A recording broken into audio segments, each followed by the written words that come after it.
Muy buenas noches, queridos jóvenes, y bienvenidos al curso de Mesoamérica 1. Como bien saben, este es el curso que es el que sucede al de Prehistoria de Mesoamérica para entrar ya de lleno en lo que es la dinámica de las sociedades mesoamericanas, que es uno de los puntos claves de su formación como arqueólogos. Eh, de alguna manera, ustedes son arqueólogos mesoamericanistas, puesto que el área maya es una de las áreas o subáreas de Mesoamérica. Sin embargo, la especialidad a nivel prehispánico se hace de arqueología maya, ¿verdad? Sobre la cultura maya. Sin embargo, eso no nos excluye de aprender y de conocer lo que es Mesoamérica como una superárea cultural. Entonces, a lo largo de este curso, lo que vamos a hacer es conocer los principales aspectos que definen a Mesoamérica desde un principio. En breve les haré llegar el programa de acuerdo a las especificaciones que se están tomando en cuenta a partir de los cambios generados, uno por la pandemia y dos por la situación de la universidad. Entonces, va a haber algunas modificaciones y vamos a iniciar pues cada semana con un tema diferente, ¿verdad? En la medida que este se extienda, pues puede ser que abarque más de una clase. Sin embargo, todo va a girar en torno, como les decía, a lo que es la definición del concepto de Mesoamérica, eh, el espacio geográfico que abarca, el espacio cronológico que también representa Mesoamérica. Vamos a conocer entonces la cronología de Mesoamérica, las diferentes subáreas culturales, así como los aspectos relacionados con el medio ambiente, donde se desarrolla cada una de las culturas, que esto es muy importante, ¿verdad? A nivel de ecosistemas y a nivel geográfico. Asimismo, también vamos a ver los aspectos, principales aspectos lingüísticos y culturales que van definiendo a cada una de las culturas de Mesoamérica desde sus orígenes. Otro de los aspectos importantes que vamos a tratar en nuestro curso es el relacionado con directamente el periodo preclásico. Entonces, nos vamos a adentrar de una manera significativa a conocer los principales aspectos que definen este periodo como tal, a nivel de todo Mesoamérica. Lo que sí hago énfasis es que en este curso vamos a concentrarnos en lo que son las otras subáreas culturales de Mesoamérica, no tanto en el área maya.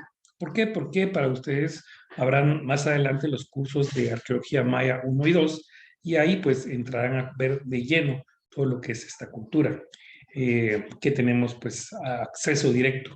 Sin embargo, entonces es importante hacer énfasis en el resto de Mesoamérica. Y este curso pues es el inicio de ese recorrido que se sigue después con Arqueología de Mesoamérica 2, ya el periodo clásico, y luego Arqueología de Mesoamérica 3, que ya es el periodo postclásico a nivel Mesoamérica. Entonces, de las subáreas, pues vamos a ver lo que es el Altiplano Central, lo que es la costa del Golfo, lo que es la región de Oaxaca y lo que es la región del occidente de México. También vamos a tocar algunos aspectos relacionados con el norte de México y su importancia por su relación con Mesoamérica, ¿verdad? ¿Cómo es que Kirchhoff, que es el que propone la categoría cultural de Mesoamérica, hace énfasis en cómo se encontraban las fronteras de Mesoamérica en el siglo XVI? Y a partir de esa propuesta, pues los arqueólogos la retoman, los lingüistas, los antropólogos, etcétera, para establecer los aspectos principales de este espacio geográfico y cultural que se denomina Mesoamérica.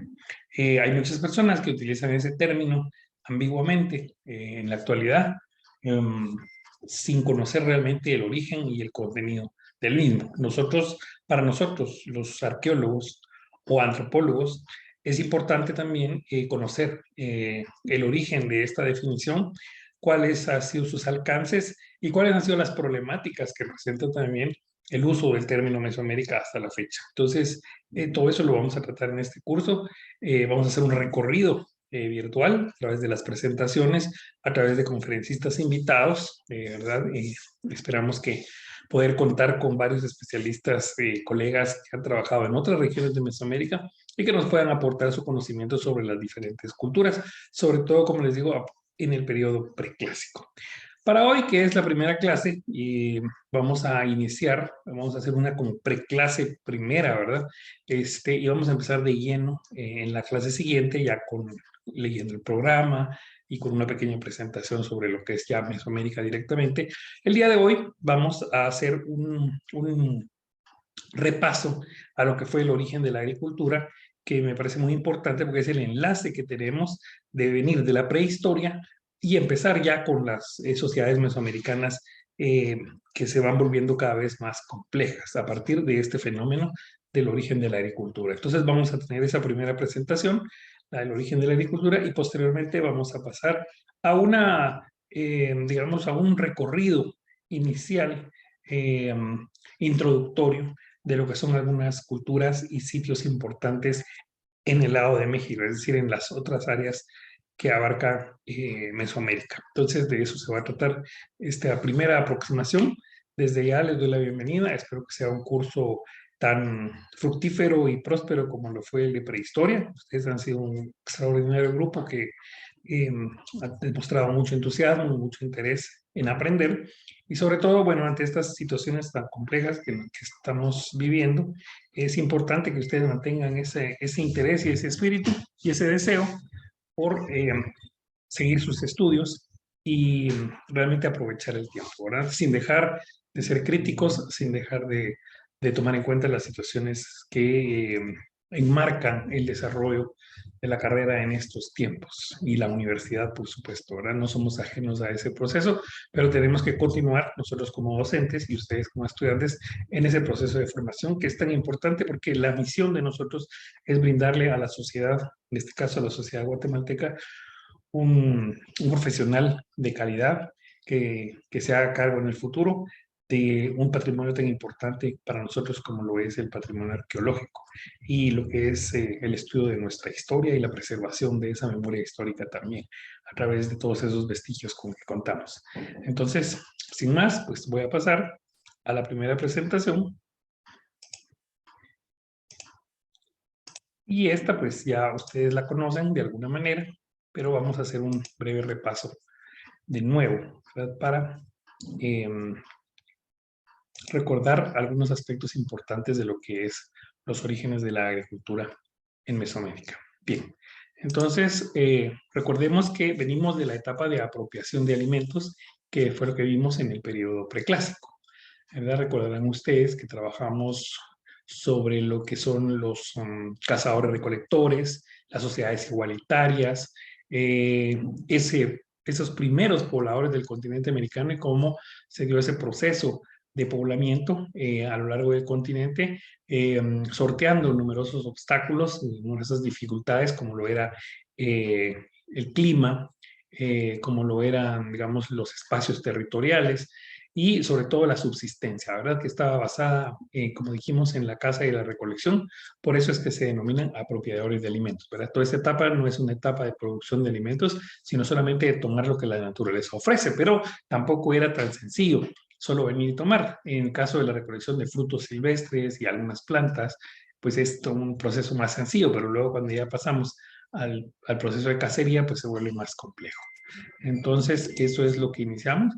La cacería, ¿verdad? Sabemos que en esta época prevalecía la megafauna, que estaba conformada por animales de gran tamaño, muchos de ellos herbívoros, y pues precisamente eran las presas favoritas de caza durante esta época, ¿verdad? Entonces, las sociedades se especializaron, estos grupos de bandas, que eran de pocos individuos, recordemos, se especializaron en técnicas de cacería, ¿verdad? ¿Por qué? Porque estos animales proporcionaban no solamente alimento, sino toda una serie de recursos que podían ser aprovechados, como la piel, como los tendones, como los colmillos, como los huesos, etcétera. Entonces se aprovechaba todo lo que podía brindar una presa de gran tamaño como estas, ¿verdad? Y sabemos, ¿verdad? Por diferentes evidencias de la época, de esta época remota, la prehistoria, cuáles eran posiblemente las técnicas que se empleaban, ¿verdad? Sabemos del desarrollo de las puntas de proyectil para cazadores especializados, sabemos también de las técnicas como el empantanamiento, ¿verdad? Como vemos aquí en la escena, en donde un grupo de individuos está dando cacería a un mamut. y las técnicas de despeñamiento también, entre otras, ¿verdad? Entonces, sabemos definitivamente que fue una actividad muy compleja en la cual estos grupos pues participaban y todos los miembros de la sociedad tenían un papel importante que jugar en todo ese proceso de las formas de subsistencia, ¿verdad? Entonces sabemos que son sociedades igualitarias en las que el liderazgo se da a partir de, del prestigio, de la habilidad, del conocimiento, etcétera. Y cada quien tenía un rol asignado por sexo y por edad en estas sociedades. Bueno, aquí está lo que es la fase de preparación de alimentos. Recordemos que no todo era cazar los grandes animales, también se podían aprovechar animales de menor tamaño y también la pesca y la recolección de moluscos era otro de los aspectos que complementaba la dieta alimenticia junto con, como les dije, a plantas silvestres y frutos de estas sociedades. Y eso permitió que las sociedades se mantuvieran, por supuesto, en grupos de bandas que no eran mayores que 100 individuos, ¿verdad? Ya cuando hablamos de macrobandas era cuando en eventos especiales se unificaban varios grupos para eventos de integración, como podía ser propiciar una cacería exitosa, eventos rituales, etc. Entonces aquí tenemos algunas escenas que nos muestran, por ejemplo, un campamento donde están destazando los alimentos, pero también aquí tenemos la escena de un conchero, ¿verdad? Un conchero es lo que se conoce actualmente como un área donde se consumieron cantidades enormes de moluscos. Y además esas conchas también fueron aprovechadas con otros propósitos, también pudieron haberse transformado en objetos. Aquí realmente no se desperdiciaba nada. Bueno, y en cuanto a la evidencia concreta a nivel arqueológico que tenemos para hablar de esta época tan importante como lo es la prehistoria, como lo es lo que nosotros denominamos la época de cazadores-recolectores, entonces tenemos que las principales evidencias son líticas, precisamente, ¿verdad? ¿Por qué? Porque la piedra es un material duradero que perdura a través del tiempo y entonces eso nos ha permitido conocer cuál era el utillaje, los utensilios que utilizaron y que crearon estos primeros pobladores del continente para cubrir sus necesidades tanto de cacería de animales como del procesamiento de los alimentos y la elaboración de otro tipo de bienes culturales, ¿verdad? Entonces aquí tenemos ejemplos de puntas de proyectil, la famosa punta Clovis, ¿verdad? Que es tan representativa de este periodo de la prehistoria o del paleoindio, como también sabemos que se denomina en América a la prehistoria. Entonces sabemos que muchos autores arrancan con el periodo paleoindio eh, como la época de los grandes cazadores especializados. Entonces, no van allá, más allá de 12, 13 o 14 mil años, cuando hacen su aparición estas puntas de proyectil tan importantes como la Clovis y la Folsom, asociadas a la cacería, en este caso del mamut, y en el caso de la punta Folsom, asociada a la cacería del bisonte. Pero asimismo tenemos también otro tipo de elementos como estos que vemos aquí, que son, por supuesto, elementos más sencillos, ¿verdad? Son lascas, son tajadores, son hachas, algunas unifaciales, otras muy toscas, muy burdas, pero que sirvieron también y son evidencia de otros tipos de actividades que se estaban llevando a cabo a nivel posiblemente doméstico. Y aquí también tenemos toda una serie de puntas y artefactos utilizados para la cacería. Bueno, ¿cuáles son las evidencias a este respecto en Guatemala? Ya lo vimos en el semestre pasado, en el curso pasado, y con eso rematamos con las visitas a los yacimientos y pudimos ver de primera mano que en nuestro territorio pues hay evidencia del paso de esta megafauna, ¿verdad? Tenemos evidencias de mamut, de mastodonte, de perezoso gigante, de gliptodonte, es decir, toda la megafauna que se conoce en el continente americano, sobre todo en la parte del norte, pues estuvo presente en esta región. Entonces, definitivamente podemos decir que sirvieron para alimentar a aquellas poblaciones tempranas, ¿verdad? Entonces, aquí tenemos los casos de Chivacabé, por ejemplo, que ustedes llegaron a conocer, que el campamento, el yacimiento se encuentra todavía in situ, la mayoría de los restos óseos, que evidencian, pues, que efectivamente por ahí cruzaron estos grandes animales. Y también otros menores como los cérvidos, ¿verdad? Aquí tenemos algunas astas de venado. Y también hay evidencias líticas que están más tardías, por supuesto, que este afloramiento, pero indican que por ahí pues hubo asentamientos humanos importantes.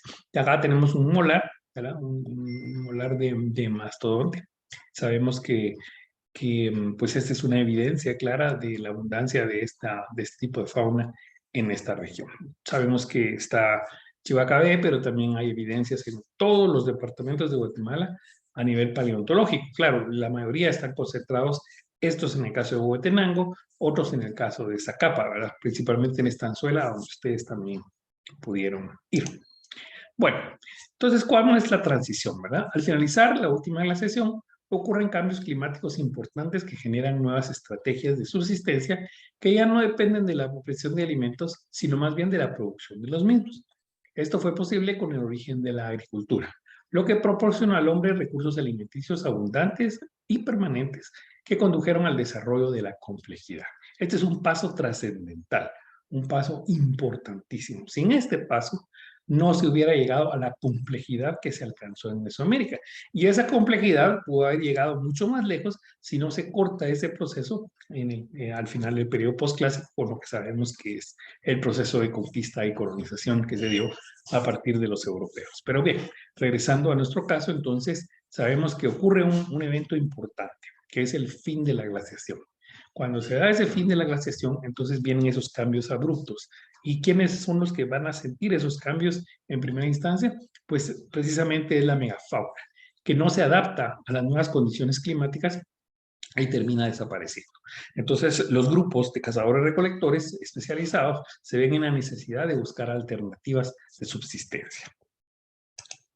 Bien, entonces la pregunta grande aquí sería ¿por qué surge la agricultura? Si estaban también cazando y viviendo de la recolección, ¿cuál fue la necesidad de cambiar a este sistema, verdad?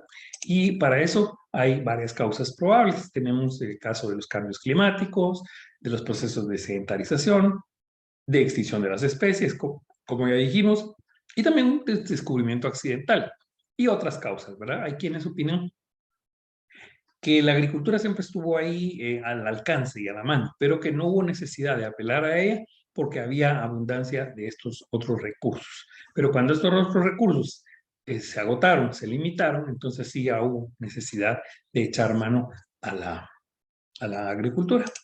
Bueno, aquí tenemos algunas teorías sobre el origen de la agricultura. Varios autores, por supuesto estos no son todos, sino que hay más, pero estas son algunas de las principales teorías relacionadas con el origen de la agricultura, no solamente en el caso de América, sino en el caso a nivel mundial también, ¿verdad? Porque ese fenómeno está relacionado directamente con todo el proceso civilizatorio a nivel mundial, ¿verdad? Es ineludible que todas las sociedades que alcanzaron el proceso de civilización en el pasado lo hicieron sobre la base de la agricultura.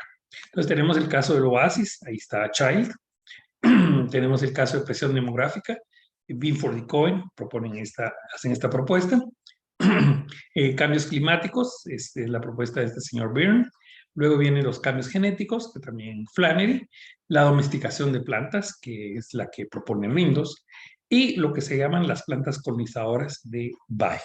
Entonces, estos serían algunas de las teorías importantes. Claro, había que profundizar un poco más en ellas, había que ahondar, pero queda así como un esbozo para que ustedes tengan un conocimiento de cómo se ha sistematizado el conocimiento y cuáles han sido las propuestas relacionadas con el origen de la agricultura. Como vemos, pues varias no son excluyentes, pueden articularse, ¿verdad? Puede ser que al mismo tiempo que hubiera presión demográfica, se dieran los cambios climáticos, se dieran los cambios genéticos y ahí se iniciara, por supuesto, la domesticación de las plantas. En el caso del oasis de Chai, bueno, es un caso concreto que se da en el Medio Oriente y tal vez tiene aplicación en algunos otros lugares a nivel mundial. Bien, pasamos a la siguiente. Y dice, el inconveniente de la forma de vida de cazar y recolectar consiste en que el hombre depende de lo que la naturaleza le ofrezca, ¿verdad? Es por eso se llama apropiación. Casi siempre es suficiente, pero en periodos de sequía o de otros desastres climáticos, ya nosotros hemos sido testigos en estos últimos años de esos desastres climáticos, la población solo puede sobrevivir si por algún mecanismo su número se mantiene por debajo de lo que el entorno puede proporcionarle en los buenos tiempos. Es decir, hay un límite, una capacidad de carga, eso se llama así. La domesticación significó que los pueblos que habían crecido pudieran sobrevivir y otros pudieran aumentar, pero esto a su vez requería de mayores niveles de organización y, por supuesto, cambios radicales. Habitualmente pensamos en plantas o animales silvestres o salvajes y domésticos, pero estos conceptos son el resultado de miles de años de interferencia humana, según estos autores. Tenemos poca información que nos ayude a comprender las primeras etapas de la domesticación, pero parece que ahí donde los grupos humanos pasaron a depender casi exclusivamente de determinados animales o plantas, modificaron gradualmente su comportamiento y su entorno para asegurarse un mejor control. Este desarrollo comienza a hacerse aparente hace unos 10.000 años, pero sus orígenes pueden remontarse a más tiempo. Por supuesto, aquí está hablando a nivel general y poniendo un poco de énfasis en lo que es el viejo mundo, lo que se da en el Medio Oriente, por ejemplo, ¿verdad? Porque habla de domesticación de animales, caso que no ocurre en el ámbito mesoamericano, pero sí de plantas. Bueno, y esto es lo que les decía, todas las sociedades antiguas, todos los procesos civilizatorios estuvieron basados en el desarrollo de la agricultura. Y no solamente en el desarrollo de la agricultura, sino sobre todo en el desarrollo de los cultivos, en este caso de los cereales. Entonces vemos como China, el arroz es el que juega un papel importante, en el caso de la India es el mijo y la cebada, el mijo es una especie como de lentejas, Mesopotamia está el trigo y la cebada, en Egipto es el trigo y la cebada también, en Mesoamérica es el maíz y en los Andes el maíz y los tubérculos, en este caso la papa. Pero vemos cómo todos estos cereales jugaron un papel importante en los procesos de desarrollo de todas estas sociedades que pasaron de esa etapa de apropiación de alimentos a la etapa de producción agrícola, basada en cada uno de estos cultivos de acuerdo con su región. Entonces vemos cómo todavía esos alimentos siguen siendo fundamentales y tienen miles de años de estarse cultivando, cosechando y de servir de base para la alimentación de las poblaciones en diferentes regiones del mundo. Cuando hablamos de los chinos, hablamos de arroz. En el caso de la India, Mesopotamia, Egipto, la cebada juega un papel importante, el trigo, por supuesto, también. Y en el caso de nuestro, pues tenemos el maíz, que cotidianamente lo encontramos siempre en la dieta que nosotros manejamos de mil maneras. Bien. Luego tenemos los estudios sobre el origen de la agricultura en Mesoamérica, ya concretamente en nuestro caso, ¿verdad? Entonces, una de las figuras principales fue el doctor Richard McNish, quien trabajó en diferentes regiones de Mesoamérica, principalmente en Tamaulipas, el Valle de Tehuacán y en México, por supuesto. Y en estos dos lugares, ahí les envié un documento que ya está cargado en el aula virtual, que habla precisamente de este lugar del Valle de Tehuacán, porque fue tan importante para los estudios del origen de la agricultura en Mesoamérica llevados a cabo por este señor McNish. Tenemos el caso de Ken Flannery, que trabaja el Valle de Oaxaca, y así otros autores en algunas otras regiones de Mesoamérica. Aquí tenemos un mapa que nos ilustra ya el periodo preclásico temprano, estamos hablando de 2500 años antes de Cristo, pero ¿qué pasa cuando finaliza, digamos, la época de cazadores-recolectores? No se pasa de un solo a la agricultura, sino es un proceso gradual, ¿verdad? Puede ser que haya sido un proceso acelerado, pero es un proceso gradual por el hecho de que todavía se depende de alguna medida de lo que es la recolección y la caza menor, pero la agricultura va ganando terreno y se va volviendo cada vez la actividad más importante y eso. Y todo ese periodo es un periodo transicional al cual se le denomina el arcaico. Algunos le dicen el precerámico también, que no es paleoindio ni tampoco es preclásico, sino es un periodo por ahí metido como unos 7.000, 5.000 años antes de Cristo, que es donde se da todo este proceso transicional. Bueno, hablando de principales cultivos en Mesoamérica y los Andes, tenemos maíz, frijol, tomate, calabaza, chile, cacao, algodón y papa en el caso de América del Sur, ¿verdad? En los tubérculos. Ahí hay una increíble variedad de papa, pero también el maíz fue una parte de la dieta complementaria. Están, por ejemplo, los famosos choclos, que son unos maíces enormes, pero en el caso de México tenemos el cacahuacintle, que es un maíz también muy grande, aparte de los que conocemos nosotros en nuestra región, ¿verdad? Entonces aquí vemos cómo todos estos cultivos se siguen produciendo en nuestra región y siguen formando parte de la dieta alimenticia y fueron fundamentales para la subsistencia de estas sociedades tempranas. Bueno, ¿cuáles son los cambios que produce la agricultura? En primer lugar, el surgimiento de aldeas y villas, luego las áreas para almacenaje, el surgimiento de la cerámica, los artefactos para molienda y los cambios en la dieta y la cosmovisión también. Y por supuesto, la complejidad en el ritual mortuorio. Ahí se puede observar y se puede apreciar todo este fenómeno. Entonces, visto, podemos ver que en la costa sur de Guatemala y en otras regiones de Mesoamérica empiezan a aparecer los pequeñas vías, pequeñas aldeas que se van a convertir después en asentamientos más complejos, ¿verdad? La costa sur de Guatemala es muy rica en esto, la costa del Golfo de México también, el área de la costa pacífica de Chiapas es muy rica y ciertas regiones en el centro de México muestran este patrón también de sociedades tempranas que ya están demostrando el proceso de sedentarización asociado a la agricultura. Y por supuesto aparece la tecnología de molienda. ¿Por qué aparece la tecnología de molienda? Porque es necesario tener elementos para procesar los granos. En este caso, como decíamos, lo que es los cereales, ¿verdad? El maíz. Entonces surge esto de la molienda. No quiere decir que antes no necesitaran moler algunas cosas, pero esto se va volviendo una tecnología más asociada a la agricultura. Y entonces aquí vemos toda una variedad de objetos que tienen relación con las plantas. Y bueno, y el surgimiento de la cerámica. ¿Por qué? Porque antes no se necesitaba cierto tipo de recipientes, sino que todo era materiales perecederos. Y además eran sociedades nómadas, entonces no podían tener una carga de cultura material muy amplia para estarse desplazando. Entonces, pero al partir del proceso de sedentarización y del proceso agrícola, entonces empieza a haber la necesidad de tener recipientes para almacenaje, para líquidos, para, digamos, colocar los alimentos que se van a consumir, etcétera. Pero al mismo tiempo que surgen los objetos, como las ollas, los platos, los vasos, etcétera, también aparecen lo que son las figurillas, es decir, las formas de representación que van teniendo estas sociedades. ¿Y cómo se hace eso? A través del proceso de descubrimiento de las propiedades de la cerámica, de las arcillas, ¿verdad? Eso no ocurría en la época, como les digo, del paleoíndico, sino que se da a partir de la agricultura. Y por supuesto, de una cerámica utilitaria pasamos a una cerámica ceremonial, ya cuando las sociedades se vuelven más complejas y esto se vuelve una especialización artesanal, ¿verdad? Una especialización de tiempo completo en la cual ya se trabaja a base de una demanda y se exige, digamos, un nivel artístico como el que aquí se muestra.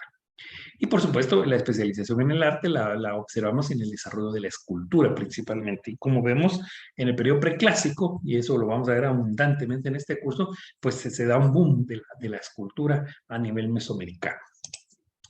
Y como decíamos, el ritual mortuorio. Ahí está un individuo con una serie de ofrendas y que nos muestra todo ese proceso de complejidad que se va dando, ¿verdad? Y un simbolismo que no existía en épocas más tempranas. Bien, los sistemas de cultivo pueden ser variados, muchos de ellos todavía se practican y pues estos fueron los principales a nivel de esas sociedades mesoamericanas, la quema y roza, los campos elevados, las terrazas, los huertos, los procesos de irrigación que están bien documentados y en el caso de los aztecas o mexicas, las chirampas, que era una forma de ir ganándole terreno al agua, ¿verdad? Y poder sembrar sobre ellas.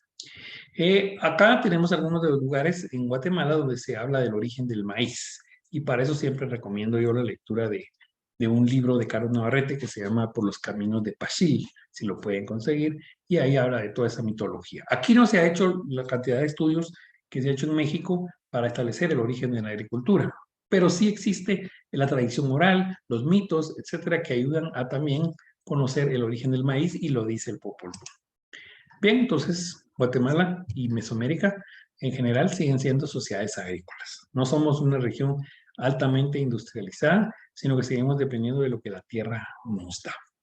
Pero para llegar a esto, tuvo que pasar todo ese proceso de cambio de la profesión a la producción de alimentos. Bien, con eso terminamos esta presentación y pasamos directamente a la siguiente, ¿verdad? Porque solo vamos a tener este periodo del Zoom para esta primera introducción al curso de Mesoamérica. Como les dije, en la clase siguiente ya entraremos de lleno con, a nivel, pues, digamos, de un encuentro directo a través del Zoom. Bien, entonces pasamos a la siguiente presentación y acá vamos a hablar de lo que son los, perdón, voy a colocar bien esto.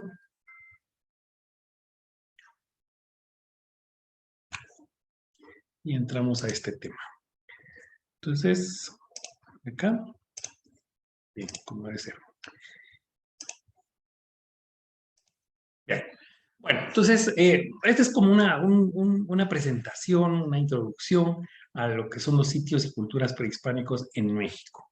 Entonces, vamos a hablar un poquito acerca de algunas cosas que tal vez desconocemos, otras que tal vez ya tenemos alguna idea de la importancia del desarrollo de las culturas prehispánicas en otras regiones lejos del área maya, ¿verdad? En otras regiones que componen Mesoamérica. Y en ese caso, el actual territorio de México es riquísimo en desarrollo cultural a nivel prehispánico. Entonces vamos a ver un poquito algunas de las culturas importantes, no todas por supuesto, ya lo veremos despacio en la clase siguiente, pero esta es una como pincelada para tener una idea. Aquí tenemos una fotografía que nos ilustra lo que es el Valle de México, ¿verdad? Uno de los valles más grandes en extensión y que fue un asentamiento que viene desde la época prehispánica, desde la época de los cazadores-recolectores hasta nuestros días, ¿verdad? Siendo habitado. Entonces ahí se dio todo el proceso este que hemos venido hablando, de pasar de la época de apropiación de alimentos a la época de producción, al desarrollo de esas primeras aldeas, de esas primeras sociedades agrícolas, hasta llegar a la culminación de lo que es la sociedad mexica, que abarcó todo ese espacio territorial y fue una sociedad muy compleja a nivel estatal y a nivel imperial también, como se ha mencionado. Y actualmente, pues la Ciudad de México sabemos que es una de las ciudades más pobladas del mundo, ¿verdad? Con varios millones de habitantes y que pues es un testimonio de la riqueza de ese territorio que sigue todavía albergando a enormes cantidades de personas. Sin embargo, también hay un paisaje que circunda que también jugó un papel muy importante. Y aquí pues vemos en otra imagen el desarrollo de aspectos culturales, como lo es precisamente la cultura teotihuacana, que es una de las más representativas y de la que vamos a hablar en este momento. Bien, esto es Mesoamérica, ¿verdad? Tal como lo planteó Kirchhoff, si vemos a grandes rasgos, ¿verdad? Podemos observar que es un territorio bastante extenso, casi ocupa todo lo que es el México actual y una buena parte de Centroamérica. Sin embargo, este territorio es un territorio cultural, ¿verdad? No tanto geográfico. Entonces, y como dice Kirchhoff, ¿verdad? Es más bien un concepto cultural, pero está enmarcado dentro de un espacio territorial y dentro de una temporalidad específica, ¿verdad? Entonces, como vemos ahí, hay una buena parte de México que queda excluido de Mesoamérica y una buena parte de Centroamérica que también lo es Mesoamérica. ¿Y por qué no es Mesoamérica? Porque de acuerdo con Kirchhoff no existen los rasgos que definen culturalmente a Mesoamérica. Lo que va a definir a Mesoamérica, según él, es una unidad cultural, que se va a manifestar de diferentes formas en diferentes regiones, por supuesto, pero hay un sustrato cultural que une a estas sociedades desde la época de su desarrollo. Bueno, y aquí está la zona del altiplano central, ¿verdad? Que pues aquí vemos pues, la costa del Golfo de México, el Océano Pacífico, y en la pura parte central está este espacio que, como decía, tenía las condiciones adecuadas para hacer uno de los asentamientos más tempranos y que se fue desarrollando, y ahí ha pasado una enorme cantidad de culturas que han dejado huella en lo que ha sido el proceso de desarrollo mesoamericano. Y una de ellas es la cultura teotihuacana. Teotihuacán es una cultura caracterizada por el desarrollo escultórico, por el desarrollo arquitectónico, por el desarrollo de pintura mural, por su desarrollo de cerámica, su manejo de la lítica, es decir, toda una serie de elementos que van a definirla como una cultura particular y además una de las culturas más relevantes y representativas a nivel mesoamericano. Aquí vemos parte de lo que es su escultura, una escultura masiva, monolítica, ¿verdad? Una de las deidades teotihuacanas. Y este tipo de representación del rostro es muy característico de Teotihuacán, ¿verdad? Entonces aquí tomando en cuenta estos aspectos para ir reconociendo en la escultura, en la cultura material, cuáles son los aspectos que definen y diferencian a una cultura de la otra a nivel mesoamericano. Entonces esos aspectos de aquí los tomando en cuenta. Aquí vemos otra escultura masiva, monolítica, de gran tamaño, que es lo que va a caracterizar a la escultura teotihuacana y después más adelante a otras que se van a desarrollar más adelante. Entonces esta es una escultura que representa al Tlaloc, según se dice, y está a la entrada del Museo de Antropología en la Ciudad de México y pertenece también a la época teotihuacana. Bueno, pero como les decía, ya después de que se inicia el desarrollo de la cerámica como parte de la cultura material, encontramos que pues ya en el desarrollo, estamos hablando de Teotihuacán, es una sociedad que surge a finales del periodo preclásico y tiene un fuerte desarrollo a lo largo del clásico, ¿verdad? Hasta el año 700 más o menos. Pero durante la finalización del preclásico y los inicios del clásico, se da un boom cultural en Teotihuacán y se desarrollan muchas especialidades, como por ejemplo la elaboración de estos incensarios tipo teatro. De esto vamos a hablar abundantemente porque pues es un fenómeno que alcanza también el área maya, ¿verdad? Tiene una connotación importante este desarrollo. Entonces, aquí vemos parte de lo que es esto de los incensarios teotihuacanos y vemos cómo son los elementos que van conformando y por supuesto a nivel iconográfico tiene un enorme simbolismo que representa muchas cosas que definen a esta cultura en particular. Y por supuesto, aquí hay otros elementos, como los famosos candeleros, ¿verdad? Que suelen ser objetos de uso doméstico, que son muy comunes en Teotihuacán, pero que también los encontramos en el área maya de manera discreta en ciertas regiones y que podrían estar relacionadas con algún tipo de relación, como se ha dicho siempre. Por supuesto, aquí vemos algunos otros elementos como la cerámica naranja delgado, que es uno de los aspectos también muy característicos que definen a la cultura teotihuacana, ¿verdad? Y esa forma de relieves que usaban en la cerámica y por supuesto los famosos vasos cilíndricos trípodes, que son una creación teotihuacana, pero que alcanza otras regiones de Mesoamérica. Bien, y aquí está otro ejemplo de lo que es lo que le llaman zapatos o patojos, le dicen también en México, a este tipo de vasijas, con esa forma, hechas en esta cerámica anaranjado delgado.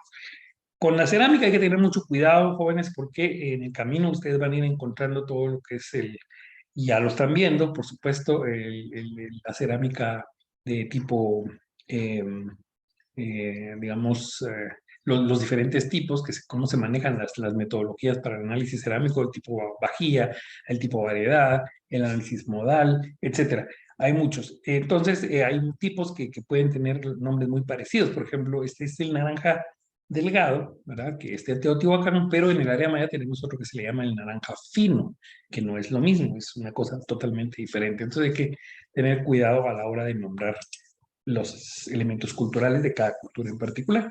Y por supuesto, dentro de lo que es el aspecto propiamente artístico de la cultura teotihuacana, encontramos estos frisos, estas decoraciones de fachadas de edificios, y como el caso del templo de la serpiente emplumada, que podemos ver acá, o el templo de Quetzalcóatl, como se le llama también. Y entonces aquí aparecen elementos relacionados con esas deidades, ¿verdad? Que es un aspecto impresionante de cómo logran integrar estos elementos dentro del espacio arquitectónico, ¿verdad? Es una escultura asociada a la arquitectura y eso le da un carácter extraordinario de alta especialización a esta sociedad.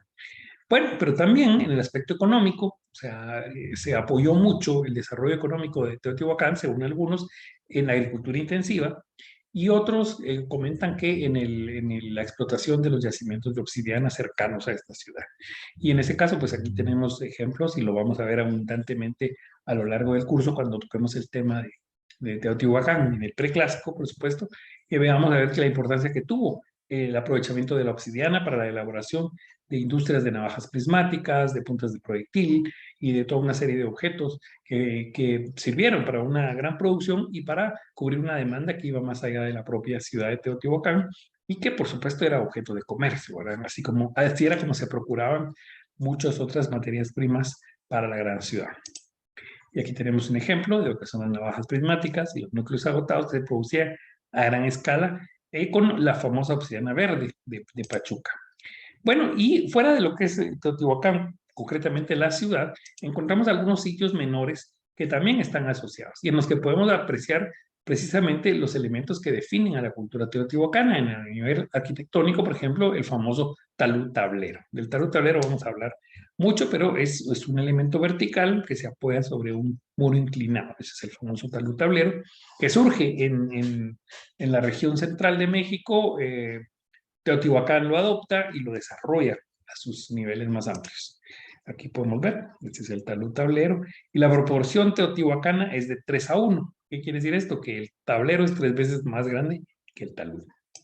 Bien, acá vemos la escala, ¿verdad? Para ver. Y siempre está en los cuerpos, ¿verdad? El talud, el tablero, y la escalinata con alfadas, ¿verdad? Ese es un rasgo característico. Y por supuesto en este sitio además están asociados con petroglifos, que eso es muy importante de observar cómo se combinan estos elementos. Y por supuesto es un sitio periférico, digamos, pero donde encontramos los mismos elementos de culto doméstico, como son estos candeleros y otros objetos, ¿verdad? Bien, pasando de un salto mortal, porque entre los teotihuacanos y los mexicas hay un gran periodo extenso, ¿verdad? Teotihuacán deja de ser una ciudad importante y es abandonada más o menos en el siglo VIII después de Cristo, pero los mexicas son una sociedad que ya aparece en el periodo posclásico, ¿verdad? Sin embargo, se sabe que los propios mexicas llegaban a la ciudad abandonada de Teotihuacán, a la que ellos le pusieron así, ciudad de los dioses, ¿verdad? Por alguna razón buscando algún nexo. Entonces, la cultura mexica es la más alta expresión de desarrollo cultural a nivel mesoamericano. Es el culmen de todo este proceso que estamos hablando.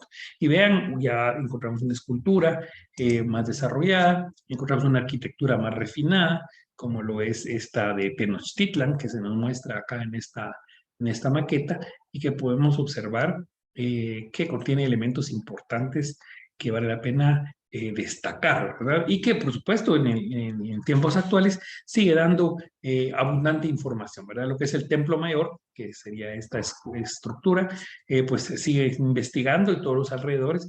En los últimos años se han localizado enormes esculturas, el famoso Zompantli, entre otras cosas, pues hay mucho todavía por descubrir y que habla de la magnificencia y la complejidad de lo que es el mundo mexica. Acá está parte de lo que es el Templo Mayor, ¿verdad? Rodeado por la ciudad. Acá tenemos las diferentes etapas constructivas que tenía ese templo. Y acá, pues, en el interior, ¿verdad? Algunos recintos dedicados, por ejemplo, a los guerreros. El Zompantli es una representación, sin embargo, en años recientes se descubrió el verdadero Zompantli, es decir, los cráneos de los sacrificados aparecieron ahí en su lugar. Y bueno, y este tipo de escultura monumental, ¿verdad? Como lo es, en este caso, la Piedra del Sol, que es una de las más representativas a nivel de la cultura mexica, ¿verdad? Y pues aquí vemos otros elementos siempre muy fuertes. Recordemos que es una sociedad guerrera, una sociedad militarista, entonces trataba de infundir ese temor y ese respeto a sus rivales. Y aquí vemos una de las más extraordinarias obras de arte a nivel mesoamericano, como lo es la famosa escultura de la Coatlicue, ¿verdad? Esto lo van a ver ustedes ampliamente cuando lleven su curso de Mesoamérica 3. Y pues van a ver pues cómo es posible que estas sociedades lograran ese alto grado de perfeccionamiento de la escultura, aunque para los europeos fue una escultura grotesca cuando la pudieron apreciar, ¿verdad? Incluso la tuvieron enterrada un tiempo porque les daba miedo, les daba pavor. Es la de las cabezas de serpiente y las faldas de serpiente. Es una deidad mexica muy importante. Y por supuesto también la Coyolxauhqui. Aquí vemos que esta escultura cuando apareció, esta es una réplica, pero cuando apareció, pues fue la que dio origen a toda la excavación del Templo Mayor, ¿verdad? Entonces es parte de la mitología mexica. Y vemos las ofrendas, ¿verdad? De Templo Mayor. Vean esa enorme cantidad de cuchillos ceremoniales. Sabemos que muchos de esos participaron en los sacrificios humanos, ¿verdad? Que será una de las características de esta sociedad mexica, pero no solamente eso, ¿verdad? Vean en esta ofrenda donde hay una serie de objetos de obsidiana que son adornos, estos cuchillos efigie, como les llaman, con caritas, ¿verdad? Están decorados con turquesa en los ojos, obsidiana, conchas que forman los dientes, etcétera. Es decir, una sociedad que tenía toda una riqueza y una gran variedad de objetos. Y aquí está lo que es Tlatelolco, ¿verdad? La Plaza de las Tres Culturas. ¿Por qué le llaman así? Porque aquí está el periodo prehispánico, aquí está la época colonial y acá está la época moderna. Y bueno, el mercado de Tlatelolco, que sabemos que fue una de las instituciones comerciales más importantes de América en su tiempo, y eso lo describen los cronistas españoles cuando hablan de que ahí se encontraba de todo. Bueno, saliéndonos un poquito del centro de México, siempre en la región del Altiplano Central, encontramos sitios menores, pero muy significativos, como el caso de Malinalco, que es famoso por esta estructura, ¿verdad? Que está tallada en la roca natural. Es una estructura que tiene un simbolismo fue creada por una característica especial, ¿verdad?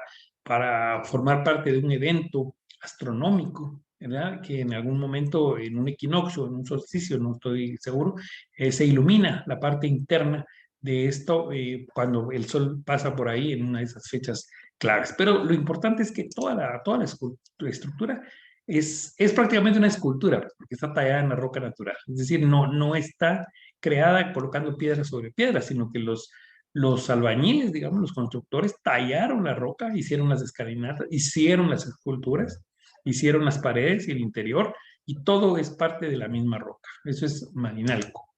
Aquí podemos ver cómo surge de la misma roca, es decir, qué extraordinario desarrollo. Y esta es la parte interna. Aquí es donde les digo yo que en esa época del año el rayo solar penetra directamente hasta acá y solo es en esa fecha.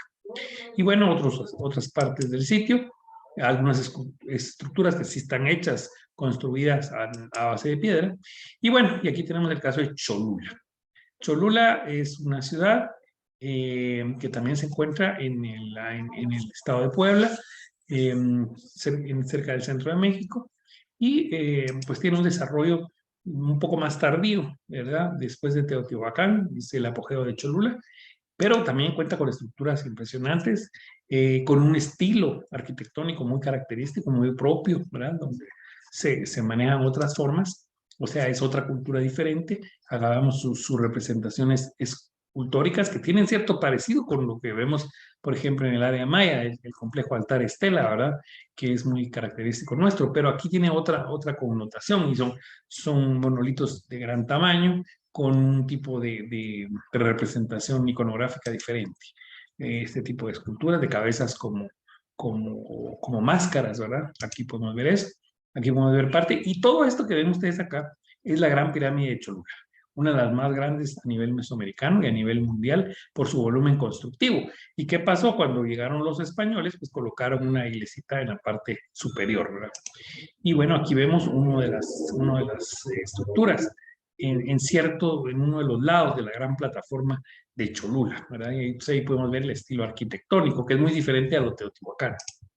Acá vemos en esta maqueta el volumen de construcción que abarcó la Gran Pirámide de Cholula. Y este es el espacio donde vimos las esculturas, ¿verdad? Y esta es la parte que está reconstruida, restaurada.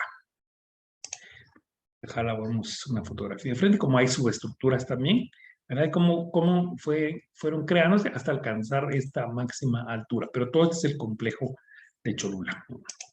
Y por supuesto, en las excavaciones apareció pintura mural, también como lo que hay en Teotihuacán, y esta es la famosa pintura de los bebedores, así le llaman, porque son individuos que al parecer están disfrutando de una fiesta en donde están consumiendo bebidas embriagantes, ¿verdad? Entonces, por la posición en que están, por la iconografía que demuestra, se ha llamado el mural de los bebedores. Se supone que están tomando pulque o algún otro tipo de bebida. Está el museo de sitio, están algunas esculturas como el charmol y su cerámica, etcétera. Y aquí podemos ver una idea de lo que es actualmente la ciudad de Cholula desde lo que es la cima, esa pirámide, donde está actualmente esa iglesia que les comento. Entonces, solo ahí pueden ustedes ver el gran volumen de esta estructura de Cholula. Y por supuesto allá al fondo los volcanes nevados. Bueno, luego pasamos a la región de Occidente, dejamos el altiplano central y nos movemos hacia las culturas de Occidente. Y en las culturas de Occidente encontramos pues también un estilo muy diferente, ¿verdad?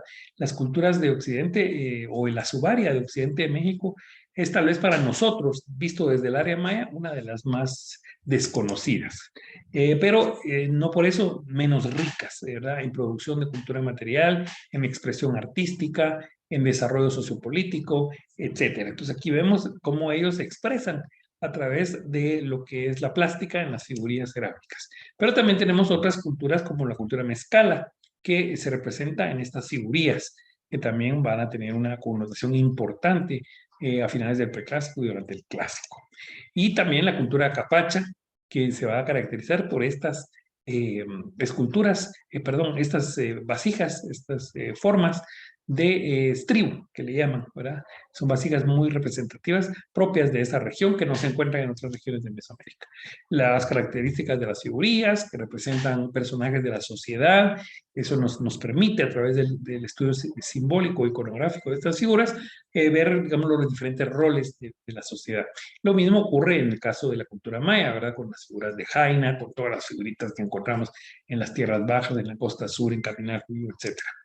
Y por supuesto, vemos aquí una connotación interesante de estos individuos, cómo portan esos cascos, cómo nos da diferentes también roles a nivel de la sociedad. Estos son considerados como jugadores. Vean estas figuras con estos tocados en forma de capirote que pues representan alguna reunión. También las representaciones de templos en maquetas de cerámica es muy característico del occidente de México. Vean ese trabajo extraordinario. Esto, que son como aspectos como de danzas o representaciones musicales. Algunos dicen que también tiene sus connotaciones con algún tipo de juegos, etcétera. Pero vemos todo el occidente se caracteriza de esta manera con esas representaciones y con esa riqueza visual en las figurillas. Y aquí vemos, por ejemplo, estas son muy sencillas, todas son monócromas, pero vemos esta polícroma, esta es de la cultura chupícuaro, que es una también que se va a caracterizar en la parte de Michoacán y Guanajuato. Y estas que les llaman de ojos de grano de café, que son también muy características de esta zona. Bien, con eso terminamos la introducción, ¿verdad? O la preintroducción al curso, solamente teniendo en cuenta estos dos aspectos. Entonces ya dejamos lo que es el origen de la agricultura, por supuesto vamos a tener una pequeña comprobación de repaso sobre ese tema y ya empezamos a conocer aspectos de lo que es la cultura, o cómo se expresa la cultura en el resto de Mesoamérica fuera del área maya, con los ejemplos que vimos de Teotihuacán, de la cultura mexica, de lo que es Malinalco, de lo que es Cholula y toda una serie de sitios que vendrán más adelante cuando ya hablemos de las diferentes subáreas de Mesoamérica y las características principales del mismo, que será el objeto de la clase siguiente. Entonces, por hoy estamos hasta ahí. Les agradezco nuevamente estar en el curso. Espero que tengamos una magnífica experiencia como en el curso anterior.